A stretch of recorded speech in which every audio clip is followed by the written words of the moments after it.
planning to do a review on the Zenfone 2 in the first place, but then the industry first 4GB RAM just caught my attention, and Asus made a phone that wants to stand out instead of merely competing with others. That looks like a good strategy, but there's one little problem. Asus has launched 6 different variants of the same phone, making it difficult to choose for the customer. Surely a different naming strategy would have helped. So today we are looking at the higher end variant, the ZE551ML with 4GB RAM. So, is it really worth it? Will you be able to tell the difference between 4GB and a 3GB RAM phone?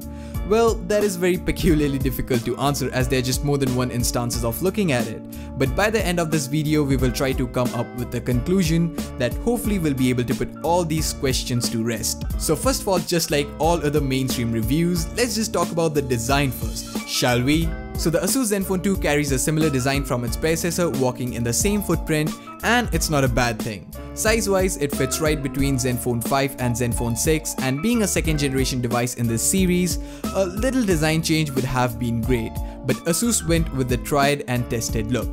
The spun metal chin seen on every other Zenfone makes an appearance here as well. There are a few more changes here and there, just like the volume buttons, which is a major redesign from its previous generation as it has been moved to the back, and the power button on top middle.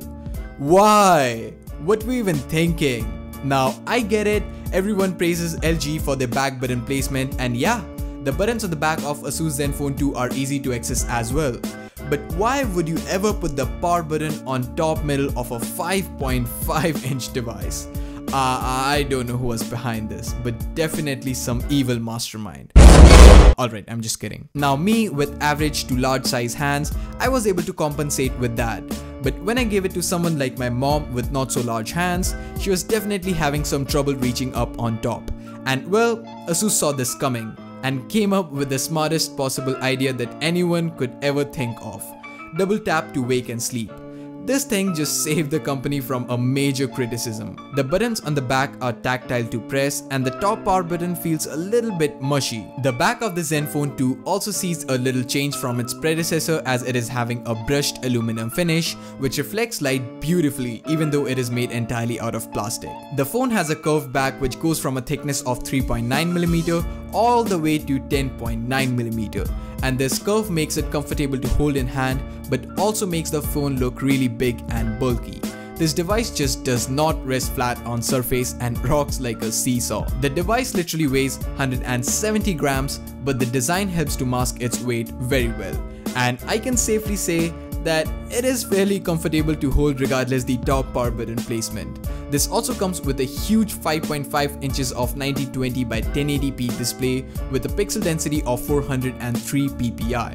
The display is covered by Corning Gorilla Glass 3, so it should be able to protect it from some minor scratches here and there, and the display looks sharp and the colors looks bright and vivid, and even at extreme viewing angles the display seems to perform very well. It also has a custom color panel called Splendid that allows you to tweak the colors, which in my opinion is a very nice add-on. One thing that I did realize about the auto brightness on this is it is a little bit conservative and it dims out the display aggressively, but overall nonetheless it is an excellent display. Now coming towards the software, Asus's very own Zen UI is updated to work with Android 5.0 Lollipop.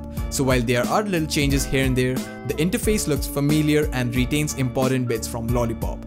Now it also features priority notifications and the ability to handle interruptions, and also has something called True Silent Mode, where it mutes everything, but for some reason it just lets the alarms go through.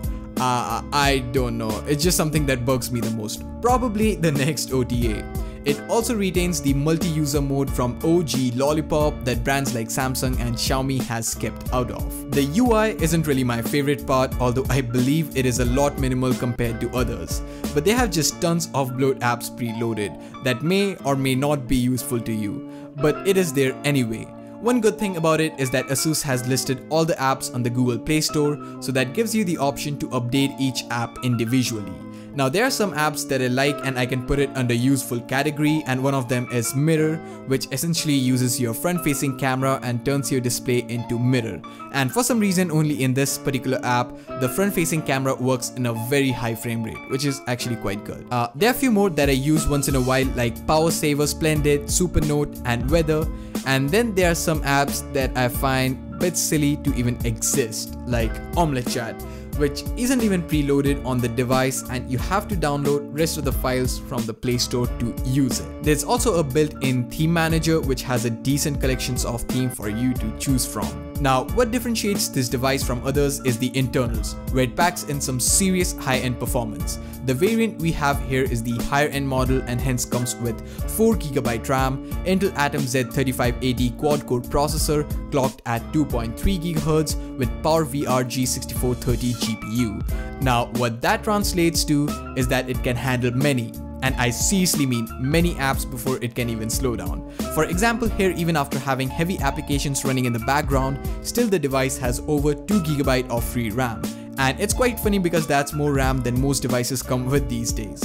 Now this chipset is 64-bit enabled. As a result, it makes full use of the 64-bit support in Android 5.0 Lollipop. It runs smoothly without stuttering or lagging. Now the phone comes with a 13-megapixel camera on the back with dual-tone LED flash, and at the front there is a 5-megapixel camera. The rear camera is blessed with Pixel Master technology that helps the phone to click better images in low light conditions. The camera app is full of different shooting modes, which is very much inspired from Samsung camera app, and in my opinion it clicks decent images in artificial lighting. The pictures clicked indoors appear a bit grainy and aren't that inspiring, and when taken out in plenty of light, it sometimes just tend to over sharpen everything, making it look a little bit gross. But that doesn't really mean that it has a totally unusable camera, and if I had to rate it in the scale of awesomeness, it will be somewhere in the middle. The front-facing camera does an amazing job and I can easily use it for my Snapchat selfies, even in low light. And talking about low light, this camera has a dedicated low light mode which can take amazing shots in very minimum available light. And literally it can give a run to other flagships for their money when it comes to shooting in low light mode. The only problem is that it restricts the photo to a 3-megapixel image. Considering that you're using a 1080p monitor, it's not that bad as it sounds. For most part it looks impressive. Even if you want to print that picture, it won't be much of a mess, but if you try to zoom in or crop to a certain part of the image, then surely you have to compromise on the quality. Now storage isn't any issue on this phone as it comes with a wide range of variety from 16GB all the way to 64GB, and irrespective of internal storage support, you can expand up to 64GB via microSD card. So storage shouldn't be any problem on this device. Now the first thing that I noticed after removing the back cover is the NFC circuit. Well, the back cover is removable, the battery is not. It comes with a non-user removable sealed-in 3000 mAh of battery, and trust me, it is very difficult to kill it in one day with moderate to heavy usage. It is equipped with fast charging, so when you need to charge your device, it ensures that the device gets juiced up quickly. The Zenfone 2 is a dual SIM, dual active device, and what that means is that both the SIM slots are active at all times. The SIM 1 slot supports 2G, 3G and 4G, while the SIM 2 slot is restricted to 2G use only. Now after using the Zenfone 2 for a while, what do I think is that this device is extremely capable and powerful and is quite impressive on paper. It can go through some heavy multitasking without breaking any sweat. The processor and RAM combination is excellent and feels quite powerful. If you want no-nonsense device that gets the job done, then get the Zenfone 2. But if you want a good camera, then you have to look elsewhere. So overall, I'm quite happy with the Zenfone 2, and that was my 2 cents on it. What do you think? Do you really need that 4GB RAM? Do let me know in the comment section down below. Till then, do make sure to give this video a huge thumbs up if you managed to get till the end, and do subscribe for more latest and greatest in tech. This is Surabh from Tech.